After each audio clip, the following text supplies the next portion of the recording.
everybody's more or less familiar, but it's a fascinating statement in Tanakh because it happens during a very, very big change. Sometimes hundreds of years can go by, more or less, they did a virus and they were punished, and then they did tshuva and they got, some of the usual stuff, kings like this and things like that. But here, this is a very pivotal time. History is changing. This takes place around 380 years after, more than that, 390 years after the Yidden came out of Mitzrayim. It takes place in a place called Shiloh. Has anybody been to Shiloh? None of you. It's good night to go. Come on, yeah, I was there. Yeah. Show you. It's over here. The Yerushalayim is here. Shiloh is here. Let me give you sort of an idea. First of all, at this time when this is happening, Yerushalayim was a Goyish city. It was a city called Yevus. The Yevusi lived over there, and nobody even knew. Ali Poshep Shat, no one ever knew that the Eibishter is eventually going to choose Yerushalayim to be the Beis HaMikdash. This happened later in the time of David, when they had the whole story with the Malach and the flying over the place. Yaakov's dream, or Yaakov Avinu's dream. First of all, there was this is very interesting. You're touching on right now. I want to talk. I'll be Poshut Pshat, not with Chazal. You have to disconnect yourself from Midrashim and Chazal a little bit. Just get Poshut Pshat. Poshut Pshat. Avram Avinu was in Spal, Bahar Hashem, in a place called Har HaMoriah. That over there should be the Beis HaMikdash, right? How do you know? It says by V'ikra B'Shem Mokem Hashem Yireh Asher Yomer Hayoim Bahar Hashem Yireh. Targum Uncle says on this. Uplach Taman, he davened over there. V'tzali in the est, Avram Avinu est. Dote He Beis Magdash. This should be the place of the Beis HaMikdash. Asher Yomer Hayoim. You want it from right away. The Eibishter only answered him halfway. That okay, this can be the place of the Beis HaMikdash, but not. It's not going to happen yet. It's going to take another 900 years more, even until the Bnei Yisrael is going to be Gala, and this is the place of the Beis HaMikdash. I'll be Poshep Pshat again. Again, Beisel is where Yaakov had the dream, and he said, "Ein zekim Beisel lekim v'zeh shar hashamayim." This is going to be. He was mispal sort of that Beisel should be the place where the Beis HaMikdash should be. But Lemaisa the Eibishter was mekabel the tefillas of Avram Avinu. When Yeravim ben Nevat came on the scene, he knew about Yaakov being mispal, and he said, "Why should Yerushalayim be the place that the Beis HaMikdash should be? I want it to be in my territory." So he made me Beisel. He made a bummer, and so there was a conflict over there in those years. We think it's so posh, but there was a serious conflict. Now later on, Chazal say that of course that the Yerushalayim. They pulled Yerushalayim to be over there, but L'maisa be Poshet Pshat. Yerushalayim was amplekt much later. In the time when this is happening, Yeshua ben Nun comes into Eretz Yisrael, and he establishes the Mishkan, the oil moed, takes the oil moed from the Midbar, and he establishes it in a place called Shiloh. Now it's interesting that the Kosovo Rebbe, remember this Choin Levruch, there's a great Tzaddik of him.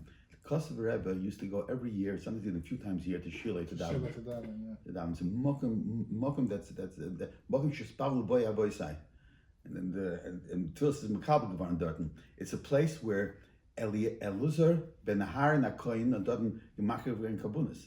You think about it, the connection, the history. It's long before David HaMelech, long before Shloimeh, long before. It's a tremendous historical significance. Lemaisa, it was a charav for many years. The way they know that it's over there because it's called Kfar Silon. The Arabs called Kfar Silon, and later on archaeologists found little pieces of charosim that identified the place very positively as Shiloh. And there's no question that where Shiloh is today, it's about 40 minutes north of Yerushalayim, and they have a whole visitor center over there. It's kedai to go there. Next time you go there, it's not so far, and it's a tremendous historical significance. Now, so this is the geography, and the history is when it happened this whole story is happening around 370 years. Now, there's another very, very important factor that we have to realize over here. There is a problem, just like today there's a problem with Gaza, with Gaza. At the same time, they had then more or less in the same area over here, they had Plishtim. Plishtim were a very, very aggressive, warmongering nation. They came from the area of Yavan. They came with ships, and they invaded different parts of the coast. They couldn't invade over here in north because they had the Tzidon had a very strong army, but over here they managed to get him. Now the Bnei Yisrael, mostly our people, ended up living in the mountainous area of Eretz Yisrael. These mountains and these mountains. Bnei Gad, Bnei Reuven. This is Yehuda. This is Benjamin. This is Ephraim. This is Menashe. And there you have Naphtali and Asher. Benjamin, Ephraim over here. Benjamin is north of Yerushalayim. Right? That's it. Benjamin is north of Yerushalayim. Yehuda is south of Yerushalayim. Okay, and north of Benjamin you have Ephraim. Between Ephraim and Menashe is the city of Shechem. It's exactly in the middle.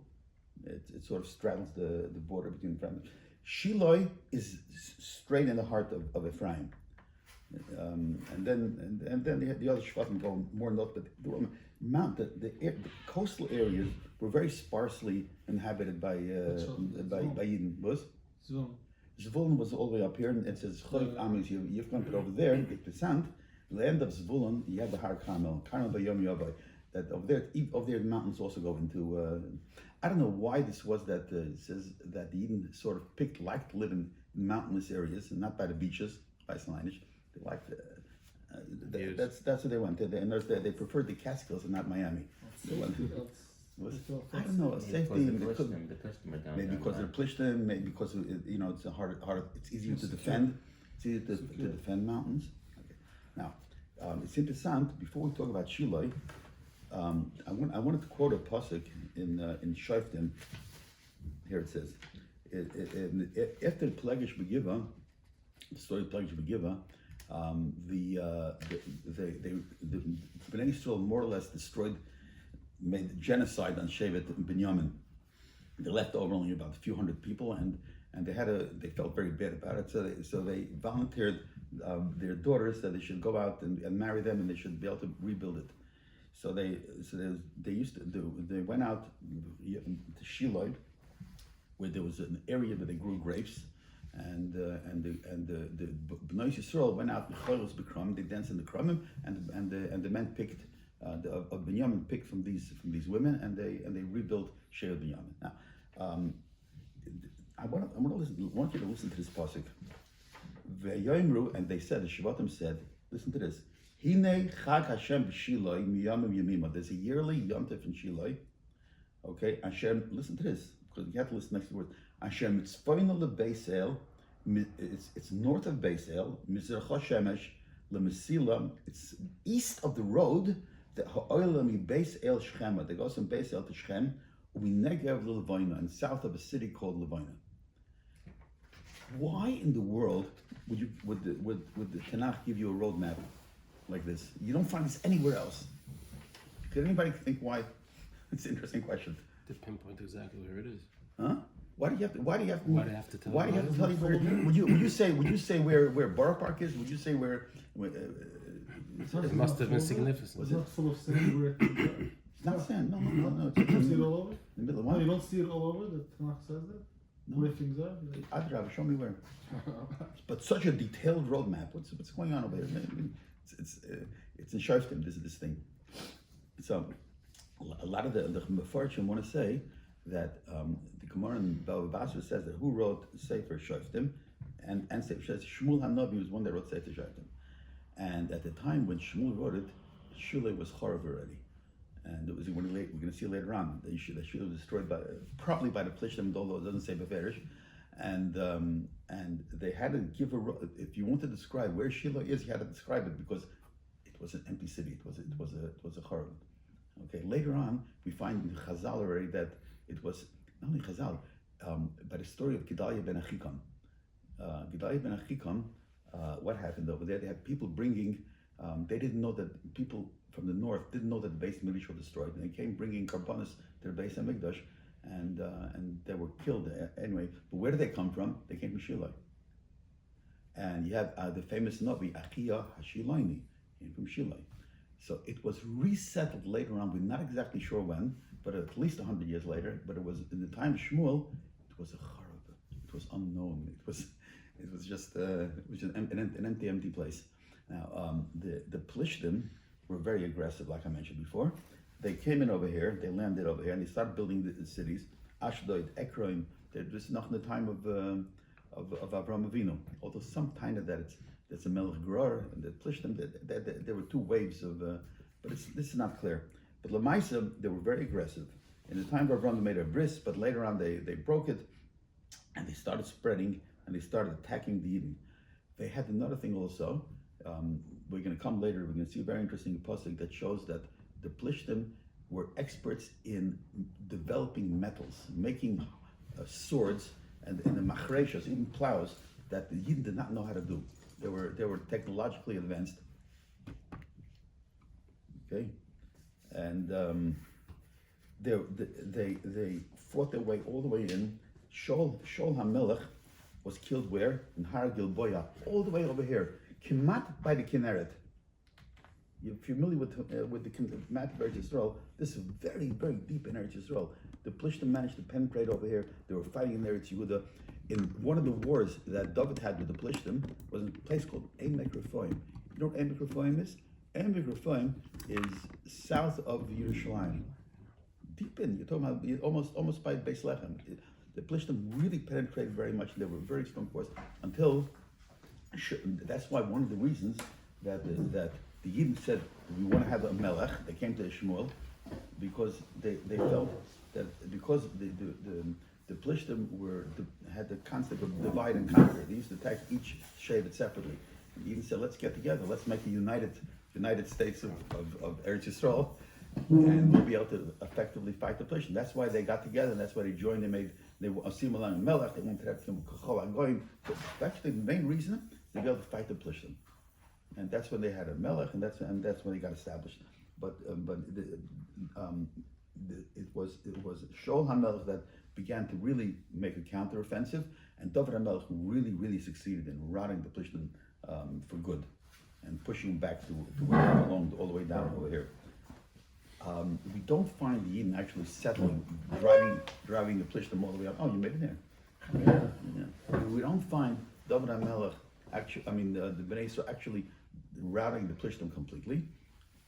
And in fact, when you find Ezra Sefer coming back after by building up the Bais Sheni, he found that there were some of the people were speaking Ashdodis, and they married women from Ashdod, which means that and they were clearly going. So they still managed to survive even after they were defeated, but they managed to live in this area. There's also, if you ever learn Masechtas Gittin, there's a Tosfos about Rech and Becheger, if it's part of if the Eretz Plishtim is part of Eretz Yisrael, isn't part of Eretz Yisrael. It's a very Ashkelon Nedarim, right? It's a very, very big. It's not a very clear zach. I mean, in Parshas Noach it talks about Eretz Canaan as going from Boychat Sidon until Boychat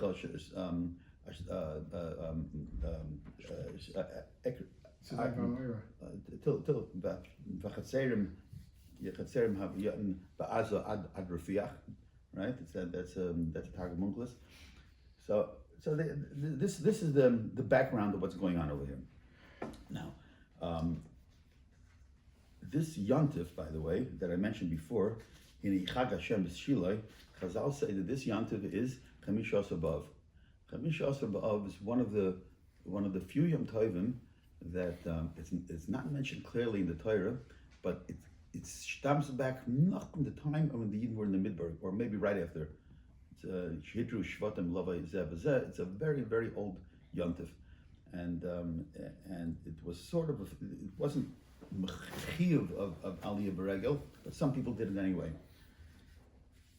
And Chamish Asar B'Av comes out when? It comes out always when they harvest the grapes in Eretz Yisrael. That's why the Chag Hashem B'Shilai, was in Tubav, right? I once heard, I mind myself right now, I'm going over the tangent. I once heard the name of Shmuel from Alexander.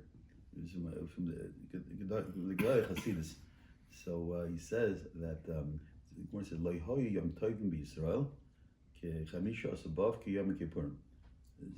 That's Mishnah and Tana. What? It's a Mishnah and Tana, right? Lo hoyu yom tovim b'Yisrael. So he says, why lo hoyu? He says, "En yom tovim ke." There is no such shantav like these things. So he says like this. It's a beautiful word. He says like this. He says that when in ancient times, there were before you had Hanukkah, before you had Purim, what did you have? You had the Shlosh Galim, you had Rosh Hashanah, Yom Kippur, and Chamisha above. 6 Yom Tovim, he said, right? So he says, the Gemara says, in Masechtas Rosh Hashanah, Ba'arba Prokim Ha'olim Nidin. 4 times the word. When is the Olim Nidin? In B'Shavuos al Atvua, B'Pesach בפסח על התבואה, בשבוע על פרס האילן, בחג על המים, ובראש השנה כל האוהלים רב כאילו בני מורים. Comes out, listen to this, from these 6 Yom Tovim, 4 of them are Yemei Din. So Chamisha Asubah and Yom Kippur, it's rein rachnim. That's like how Yom Tovim Yisrael can be nice too. It's nice to see the Shabbat, I love it. Anyway, so let's begin. Vahi ish echad. Mina Ramasayim Soifim Mihar Ephraim. Shmuel Elkanah ben Yerocham ben Elihu ben Toichu ben Suf Ephrasim. Okay. Now, this man was his name was Elkanah ben Yerocham ben Elihu ben Toichu ben Suf Ephrasim. What Shevet was he from? The Chayrev, he was in Har Ephraim. He was from Shevet Ephraim, right? Mm-hmm. No, he wasn't. How do we know he wasn't? Because if you know your Rashis in Parshas Korach, right? It says Rosh Hashel is Gedolei. Korach Eino Hitusay, right? Rosh Hashel is Gedolei Yotzei Menu Umanoi Shmuel Haramasi, right? So Shmuel was a Levi. So Elkanah must have been a Levi, even though it doesn't say in the pasuk clearly. He must have been a Levi. Was? Yeah. And we had. That's right. They lived all over. And that's why Achal can be Yankov, Afitzim be Yisrael. And what does it say also? Besoidam al Tov Nafshi. So when he mentions, Rashi says that Korach Yisrael because but it doesn't say Ben Levi, but it doesn't say Ben Yankov, right? But I got to show you an interesting pasuk. Here's a pasuk in you ever say Tillim? There's the capital Peches is maskil leHeiman Hoezrachi. Right, Haman. I don't know if I can't expect to remember every capital Tillim. Haman is a person called Haman. Who is this Haman? So you take a look in Sefer Divrei Yomim. It's very interesting. Listen to this pasuk. Ve'ela ha'omdim u'bneihem bnei hakasi. These are the Meshoirim in the Beis Hamikdash described in Divrei Yomim.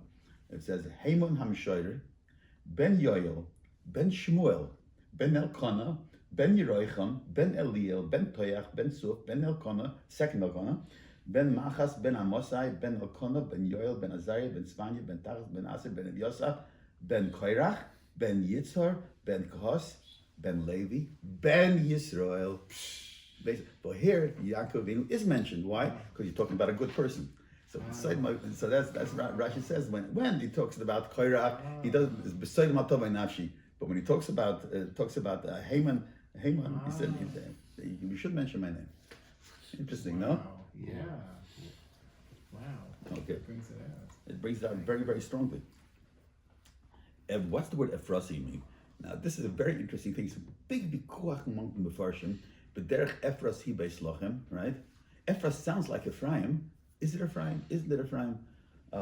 It's very not clear. Because Rachel is buried, but the road to Ephras, he beis lochem. So where is Ephras?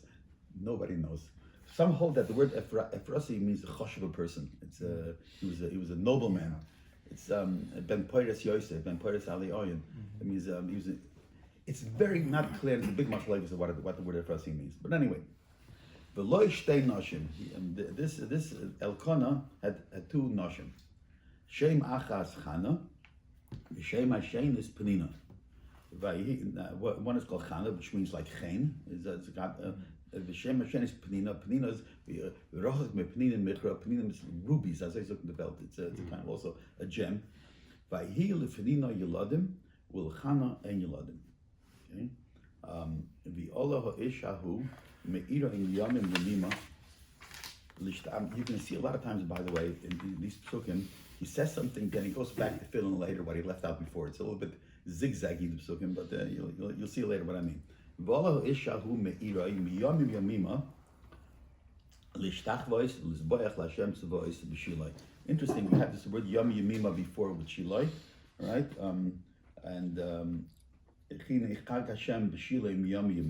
Here you have Yom. Where in the Torah we have Yom Yemima?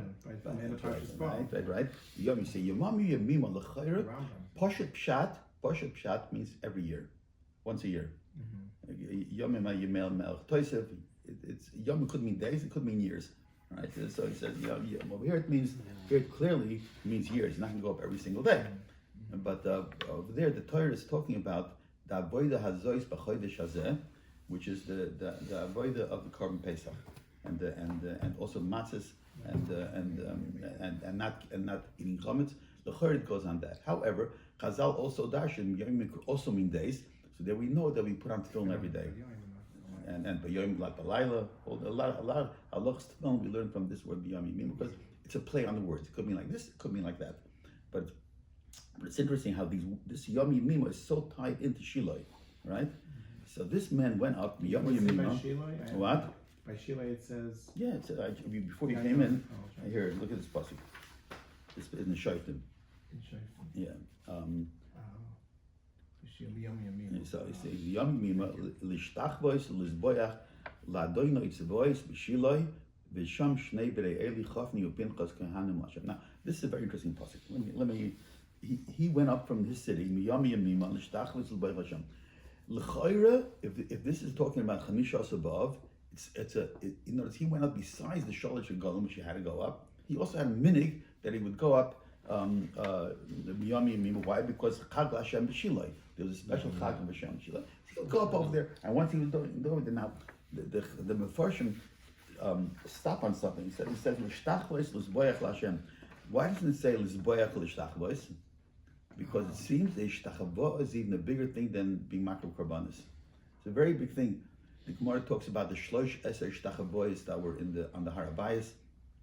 That there's a very big inyan to be mishtach with Hashem. Those that go up today on the Harabayas make an inyan to be mishtach with Pishut Yadayim Raglayim all the way down. And why can't it be one of the Shalosh Regalim? It could be, but it just it seems like a Gzer Shabbat. This is Boyach. In Shoftim is clearly not talking about the Shalosh Regalim, because they Kodesh B'Kram and they harvested the grapes in Ov, not in. So it would, but you're right. It could also be then. It's possible. Also, it sounds very much like only he would do it. The word va'olah also doesn't say vayal huish. Vayal means he once did it. Va'olah means that lashon means he would constantly do it. It was his minute to do like that. Va'olah, he would be doing this. Va'olah huish. Now, what is unique? Something in this pasuk that we find for the first time in the Ganze Nach, but you find a lot later on. Anybody see something? A word. There's a word here in this pasuk. A very important word. Manos. What? Manos. No. This pasuk. Allah ish me'ira and b'yam milish ta'am z'bayach l'Hashem tzavos. The name Tzavos. That the Rebbeinu Shalom is given a name Tzavos.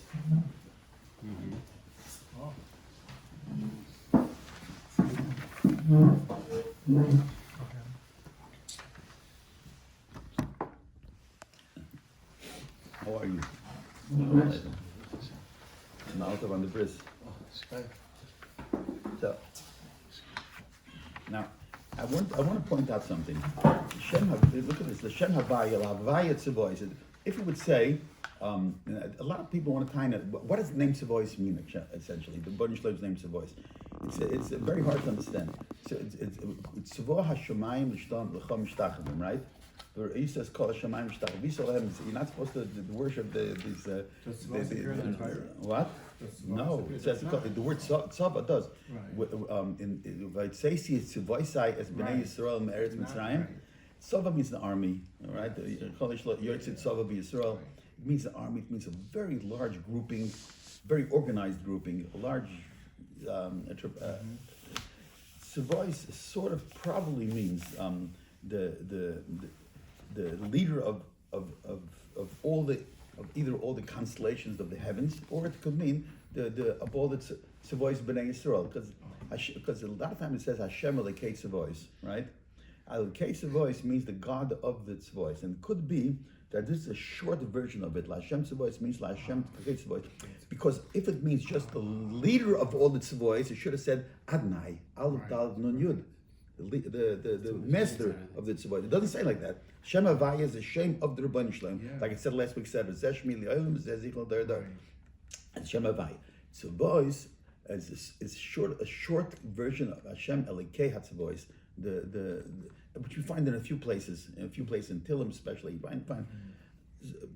The But this fancy is English is hosts. hosts, right? Hosts. Host means a large. I don't know what that means. I don't know What is host? capitalization. What does host mean? I don't know. I don't know that- anything. No, when you say the constellations, Source but means it's- host. It could mean the constellations, or it could mean Bnei Yisrael. I don't know. but it's capitalized. Hosts. It's always capitalized with an in H. the Goish Even the article, I think. in the article also. I think so, yeah. There was Boyach La Hashem. So this is the first time we find it, and it's not the first person that addresses the Rabbi Shalom called Hashem's voice. We can see later on in this kapitel is Chana, and the Gemara talks about this also. Why Chana was she sort of invented the word. Shmuel later wrote it down in this place, but Chana invented this this kinui to the Rabbi Shalom of Tzivois. Okay. B'Shiloi. Now I want you to know something interesting. Look how Shiloi is spelled. Shin Lamed Hey, right? Before it was a vav. Before it's with a vav, Shin Lamed Vav. Right? Okay? How is it in Shlokim?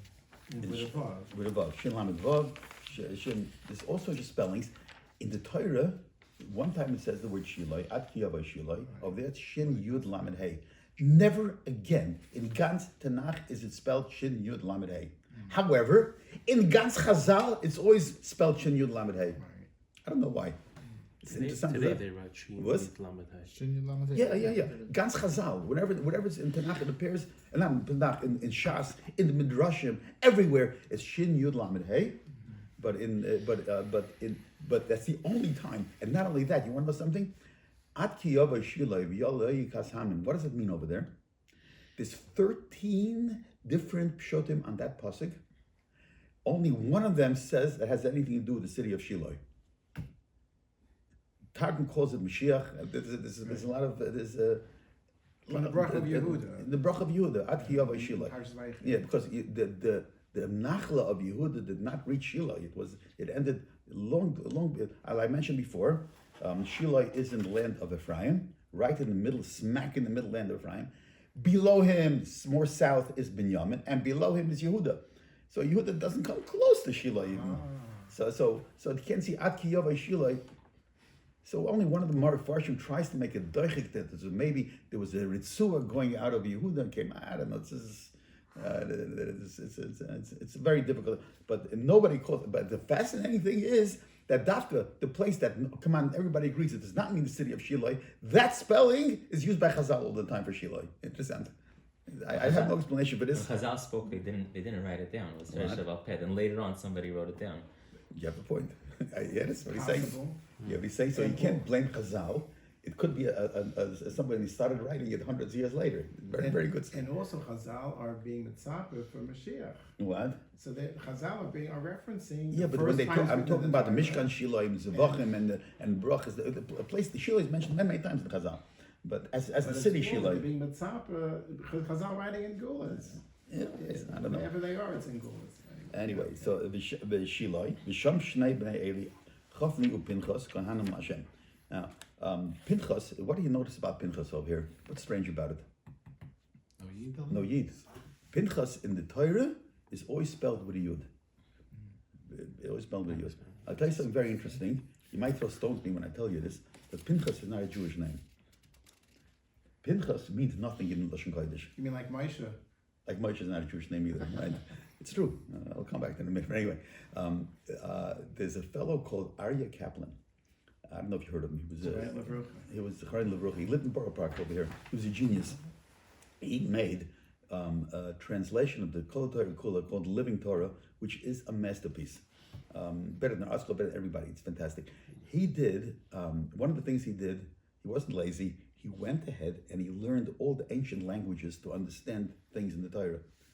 So he says that the word Pei Yud, he says Pei Yud in ancient Coptic, the language of the Egyptians, means the. Ha is Pei Yud, Fi. There's Fi Beses and Fi Neches and Fi. You find a lot of places in Tanakh. Arabic. What? In Arabic, fi is inside. Inside. In something. In Yeah. is fi. But not in Coptic. In Coptic it means the. And it's not spoken anymore. It's an extinct language. But he studied this and he found it. Fi Neches means the dark one. And the word is, everybody says Pinchas. That's the wrong. You know why? Because Phineas. What happened? Let me tell you. How do we know it's wrong? How do we know it's wrong? Because the Targum HaShivim, they translated the Torah into Greek. They could not translate names. Names to stay the same names, right? So we have a clue, because the name Pinchas is written as Phinehas. Phinehas. Now, what happened? What I think happened was So that it's the same way the Sfardim would say what? it. The same way the Sfardim would say it. Phinehas. Nehas. Phinehas. Phinehas. That's it. That's the dark one. Okay, that's a translation from Shlashinu es Shmon. Is it maybe 99% of the time, but there were occasionally names. Another thing that Nissan reminded me of is that in his translation of the Torah, he has over there the fascinating shot in the last week's parasha. It says Vatikra Shmai Moshe Vatoimer Ki Min Hamayim Yishisiu, right? How in the world is the Bas Parah supposed to know Lashon Kodesh? Right?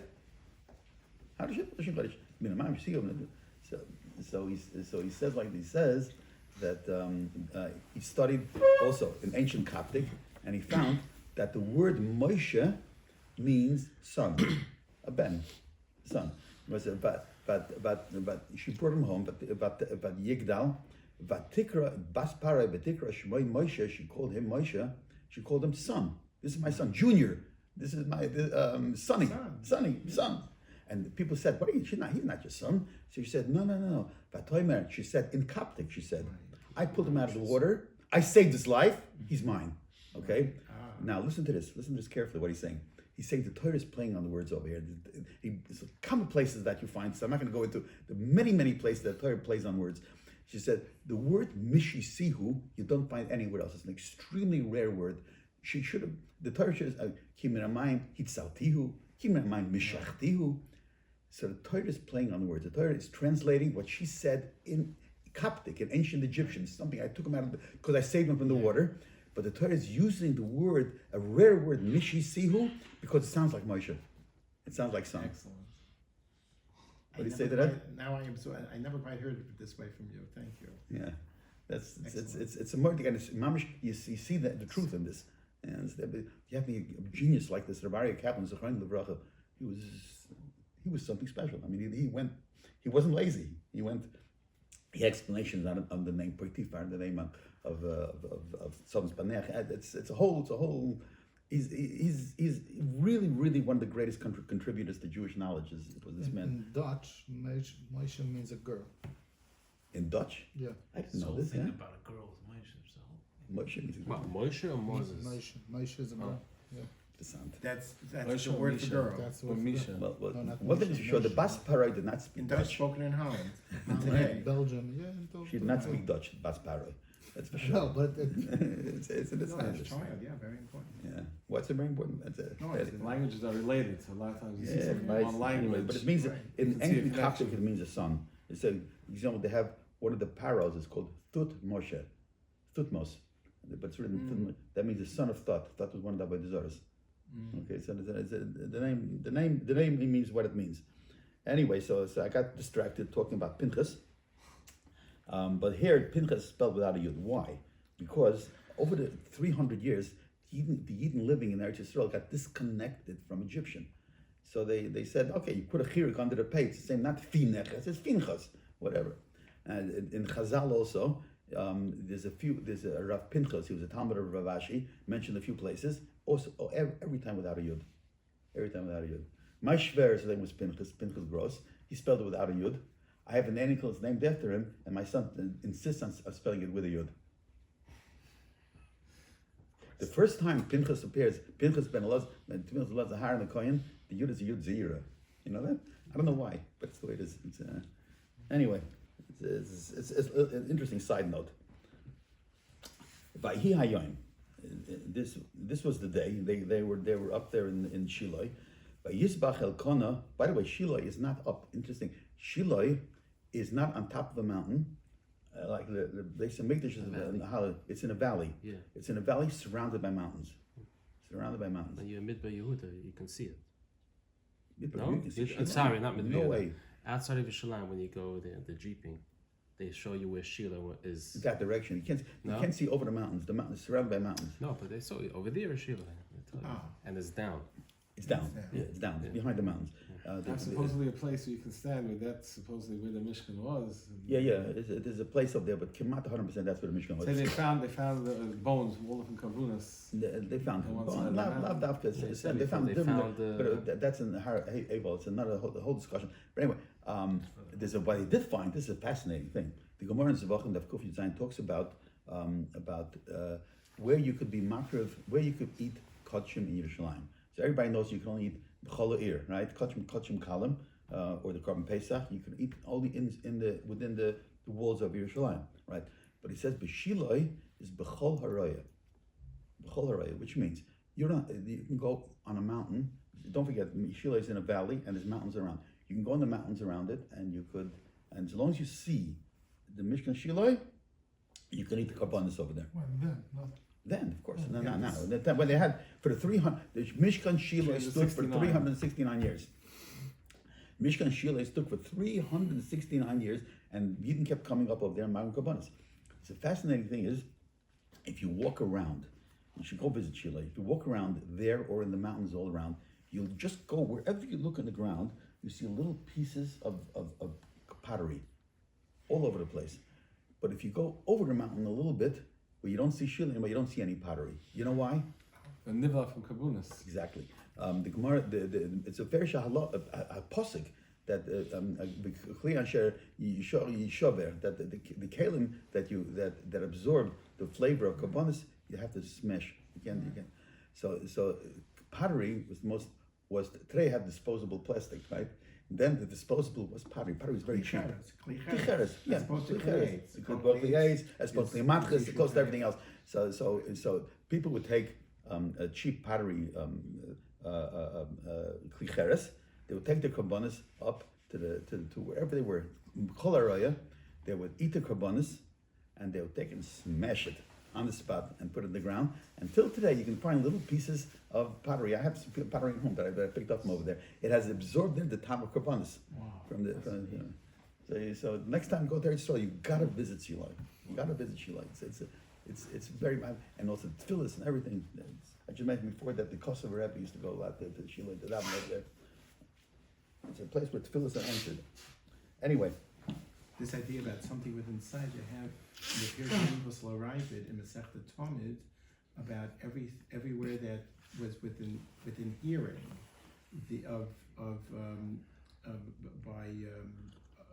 by Yericho that they heard exactly yeah. ad Yerichos, and Yericho it has a direct connection. Yeah, he says that Yericho should have been that's his famous rival over there in Jerusalem. That was a good one. Okay, let's.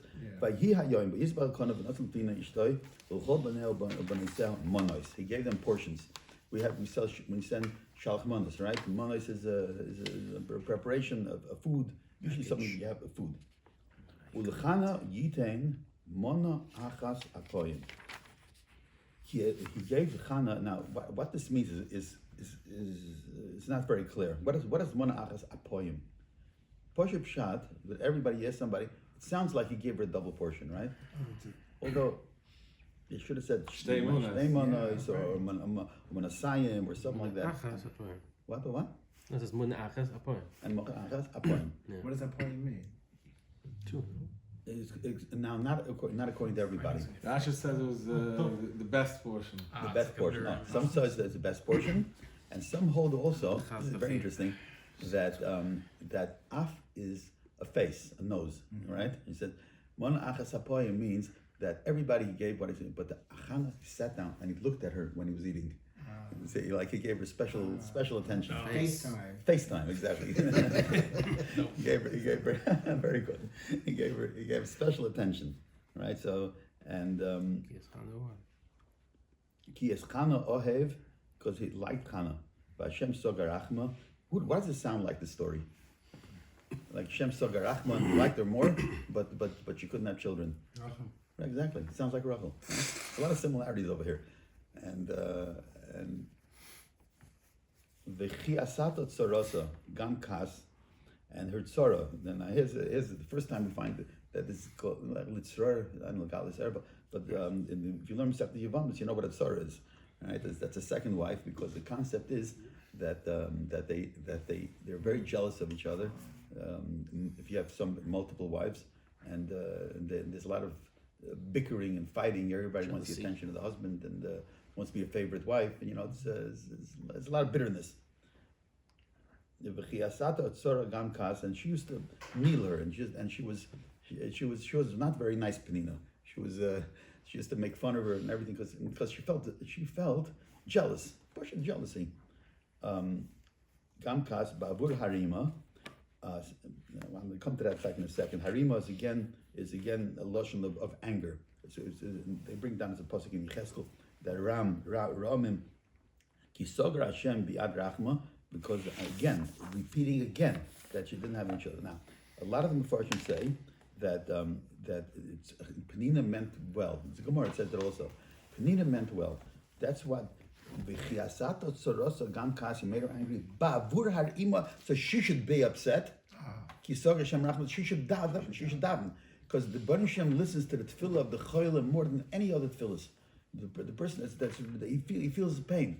So she wanted to get her riled up and angry and upset, and so that she should daven as if it's and she talked by Rachel when she davened as if it's then the Eibush had Rachmanis. Again, so v'chein yaseh shana b'shana. Do this every year. Midei haloisa bebeis Hashem. Kein tachisena. You get her angry, but tifke v'loy toichel, and she cried and she didn't eat. Now, I want to stop on one word over here. Bebeis Hashem. What was Shiloi? Shiloi an oil? Was Shiloi? The Gemara says that Shiloi was built up walls, had walls in it, but it had a curtain on top. It had the yiriyas like from the oil moed, because in one place it says, "Vayitosh mishkan Shiloi oihel shikein ba'adam." It's a pasuk in Tehillim that Shiloi was called an oil, and on the other hand, here it's called Beis Hashem. So it's is it a bias or is it an oil? And the answer is both. It's a base that has walls, and here's a riddle. You don't answer it. There's two mitzvahs in the Torah in which the place that you're supposed to bring the avodas Hashem is called Beis Hashem. Everybody's called Oil Moyed or Mokem Shen Yivcha Hashem like Yechem Hashem Shavatech Shakish Hashem. Which two mitzvahs are called Beis Hashem? Is that tough one? Huh? You got it? No, you don't? Okay. I thought you'd get it right away. Because you're Balkoira. He's a Balkoira, this man.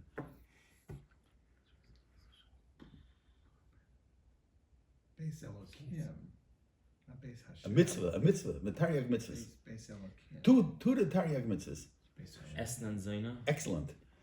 Loisavi esnan zainu mechir kelev Beis Hashem lekechel lechol neder oil and dava. Where is Right? this? Where is this?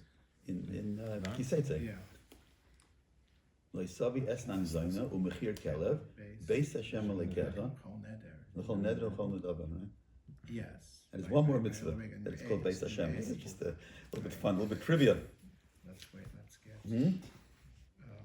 I'm going to tell it to you. You can say, "Oh yeah, Okay? The other one's easier. What? The other one's easier. Much easier. You're Much up easier. close It's to on your Beis lips Hashem. practically. What? You're up close to Beis Hashem. No, it doesn't say it's your puzzle. No? I'm going to start one word. Reish is Bikurei Atmasra Tavi Beis Hashem. Beis Hashem like That's Efa. Rashi believe actually. Baby Kurm. Kisisa, yeah. By Bikurim. It's Right. in he's the animal Shpatim Right, twice. Shpatim, yeah. Because the Bikurim is mentioned twice over. Right. So anyway, those two places. I don't know why the Torah picks these two places that they called Beis Hashem. I have no explanation. If you give me an explanation, I appreciate it. But it's just interesting, no? So here also the Mishkan Shiloh is called Beis Hashem. And Vativkev Loisoichal. And but you see how the Torah fills in. A few Pesukim before it says, L'chan yitein mana achas apayim, but it doesn't say that she didn't eat. And then it says something else. Then the Torah says, and by the way, she didn't eat anything. But Tivkev she was busy, she was crying and she didn't eat. It sounds like it was like a yearly thing that she could. What? He She went cried up every to year. try to She cried every year. that was designated. I mean, what's He brought up, he gave her mon achas apayim. He looked at her, he ate together with her. He was trying to be kind to her, but she didn't want to eat. Could be that Penina was chapening her every year, because when did she chap her? She wanted her to daven. So when they went up to be Other Regel, that's when she chapped her, came up. and that's when she That's started when crying. also it was more noticeable because the front of everyone. When they were in their house, Tina was in her house, Chana was in her house. Well, maybe it wasn't so noticeable. The differences that Yeah. She didn't go up. They Yeah. didn't Here, go up. that's in Mishkan Shiloh. Everyone is there. Everybody's there, and suddenly it's And he sits like this with her. But That's the a wives different went thing. up. It says only he went up. It says the wives. no, the wives went also. So that leads into what I want to bring out. What do you want to bring she's out? being compared to Leah, not to Rachel. Who? Vayar- Hannah? Yes, Why? Vayar Hashem ki, because it never says Vaytachas Rachma by Rachel, and by Rachel it's always Elokim. Elokim is the one who's doing everything. Yeah. Vayar Yud Kei Vav Kei ki snua Leah Vaytachas Rachma, Rachel HaKara, and ki snua this she was hated, and Vaytachas Rachma. So and it's Yud Kei Vav Kei. So I would say maybe she's being given, even though she doesn't have a whole bunch of kids afterwards, Yeah, but but she the, does the have. concept that there's a beloved wife and No, there's that kisnua. a favorite wife. There's a favorite wife that's an akara, Oh. and there's a not favorite wife that's getting all the children. That's concept. Snua Yeah. Leah, that's snua. That Maybe that's you the said, point. whatever, It's could be both, whatever. Yeah. It's something interesting how so many times in Tanakh this concept about akaris and brachot you come again and again. Anyway. Vayomer lo Elkanah isha Chana Lameh tivki v'lameh lo soichli v'lameh yerach levavech halo yenochi tov lach me'asar rabbanim. He tried to console her. He felt sorry for her. You see that sort of Elkanah sort of gave up on the whole thing already. He said, okay, no, look, you're not going to have any children, but I'm so good to you. I'm so nice to you. So it's interesting that some of the Pershim say this very unusual word here, lomeh. You should say loma. Loma. What's a lomeh? Lomeh. So one of the Pershim, so it's very cute. He says, kumitz is a harsh vowel. Lama. Lama. Lomeh is soft. He wanted to be soft to her. He wanted to talk in a nice way to her. He wanted to cheer her up. Nice, no? No, we saw it in the Aryeh Fela. We saw where he points out. Where? We learned this together yesterday. In the Torah Shleimer brings in Balaischa, where it says there's what's lama and lama. It's two different words. So he points out that With the whenever dagish it and not says dagish. right, whenever it says whenever the trop is mil ra, then it's lama. And lama, when it's mil ra, is there's no dogesh. But when it says lama, there's a dogesh in the mem, and it's a sharp word. It's a sharp word. It means it. Like with a dogesh, it's the content of what it says in that phrase. So you see that's where it's so something to it. Batokam Chana, It's not now next pasuk, Batokam Chana Achrei Ochla B'Shiloi, Achrei Shosei. Now from there we see that Chana got convinced. In other words, she ended up eating. Yeah, she ended up eating. In the end, she ended up eating. Batokam Chana Achrei Ochla, and then watch another thing. Achrei Shosei, she drank also. Not he told her to eat, and she also drank something too. What did she drink? We don't know. Not one. What? Not one. That's true. Remember, drank Coca-Cola. I don't know. Maybe water. The Eli HaKoyin Yoshev Ala Kisei Al Mezuzas Heichal Hashem. Now here we introduced to Eli HaKoyin. Eli HaKoyin was the Kohen Gadol at the time, and you see him sitting on a kisei, which it says only Lamach Beis David, but he was already a Zokin. He was very very old, and he probably had and he sat on the mezuzah's Heichel Hashem. The Heichel is probably the equivalent of the oil moed, and he had a chair over there, and he was sitting over there. Now, who's this Eli HaKohen? We're not given any introduction to him, and we don't know anything about him except that we find that he had an anikel. It's mentioned later on in Shmuel, whose name was Achimelech. And Achimelech, it says that he came from, he was an anikel of Isamar. So Chazal say a very interesting thing. They say that originally the Kohuna Gedolah was supposed to go down to the Bnei Elazar, like the Pinchas and yeah, and they were supposed to go through that lineage. But when they had the Maisa of Pelegish Begiva, there was a big taina on the Kohanim Gedolim that how did you let Yorim Shabtechel Yankov be so how do you let them fall so low down and do such a serious averis? So the Sanhedrin took away the Kohuna Gedolah from the Bnei Elazar and gave it to Bnei Yisamar. And Eli was from the Bnei Yisamar. He was not from the Bnei Elazar. Later on, the time of David, when they had the whole mice of that with Adoniyahu and everything, he gave it back to David gave it back to Bnei Elazar, and that's how it continued to Ezra Sefer. But it's interesting. Eli HaKohen was in that. Today they have a city near they call Eli. They call it Eli in his name.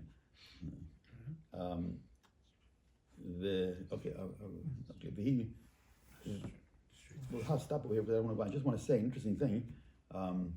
Eli HaKohen was a very big tzaddik. He was very good. I once visited in Shechem. I visited the Kusim, the Shemreinim. And for them, Eli HaKohen is one of the biggest villains in history, because he according to them, he established. Originally the avodah was supposed to be in Har Gerizim, and he took it away and brought it to Shiloh. So they curse him like anything. It's very interesting. Rav and Shmuel were Einiglich from Eli Who? HaKohen. Rav and Shmuel. That's right. That's another story. We're going to come to that later. That there was a clause on the children. Chofni Pinchas that their children didn't have. Aryeh Yom later.